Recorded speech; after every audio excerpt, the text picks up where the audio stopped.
भाजप आणि देवेंद्र फडणवीस यांच्या विरोधामध्ये अनेक ठिकाणी एकाच वेळेला पोस्टरबाजी करण्यात आली आहे। अज्ञाताने विविध जिल्ह्यांमध्ये आणि शहरांमध्ये एकाच वेळेला व्यंगचित्रात्मक अशी ही पोस्टर्स लावलेली दिसतात।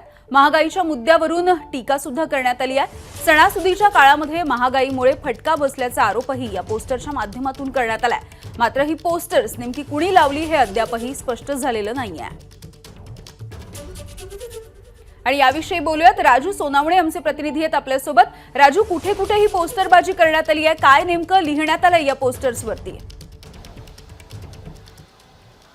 यामिनी पाहता आपण महागाईच्या मुद्द्यावरती अनेक जिल्ह्यांमध्ये जे आहे ती ही पोस्टरबाजी केलेली आहे। मात्र कोणी केलेलं आहे स्पष्ट होऊ शकलेलं नाही। मात्र भाजप आणि देवेंद्र फडणवीस यांच्या विरोधामध्ये ही पोस्टरबाजी केलेली आहे आणि व्यंगचित्राच्या माध्यमातून जे आहे ते महागाईवरती जे आहे यावरती आशय लिहिलेला आहे। जर आपण हे पोस्टर पाहिले आपण तर वधारलेले भाव, सिलेंडर 229%, डिझेल 172%, खाद्यतेल 158%, पेट्रोल 143%, तुम्ही उपाशी भाजप तुपाशी, भारतीय जनतेचे पाकिटमार, अशा प्रकारचे हे आशयाचे जे आहे ते पोस्टर मुंबई, पुणे, सांगली, त्याचप्रमाणे हिंगोली, सोलापूर अशा अनेक ठिकाणी आपल्याला पाहायला मिळतात। ज्या ज्या ठिकाणी शासकीय कार्यालय आहे अशा ठिकाणी लावलेले आहे, ज्या ठिकाणी सार्वजनिक भिंती आपल्याला पाहायला मिळतील त्या ठिकाणी लावण्यात आलेले आहेत। मात्र हे पोस्टर कोणी लावलेलं आहे हे समजू शकलेलं नाही। मात्र मागच्या निवडणुकीत आणि ह्या निवडणुकीत सुद्धा महागाईचा मुद्दा हा सगळ्यात महत्त्वाचा असणार आहे आणि याच्यावरती भाष्य करणारं हे पोस्टर जे आहे ते लावण्यात आलेलं आहे, व्यंगचित्र काढलेलं आहे आणि कुठेतरी भाजप आणि देवेंद्र फडणवीस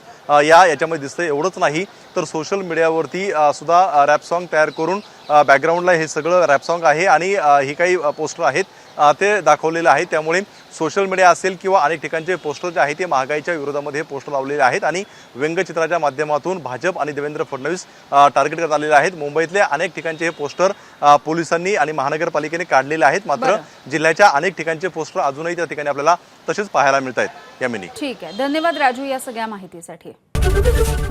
एबीपी माझा, उघडा डोळे बघा नीट।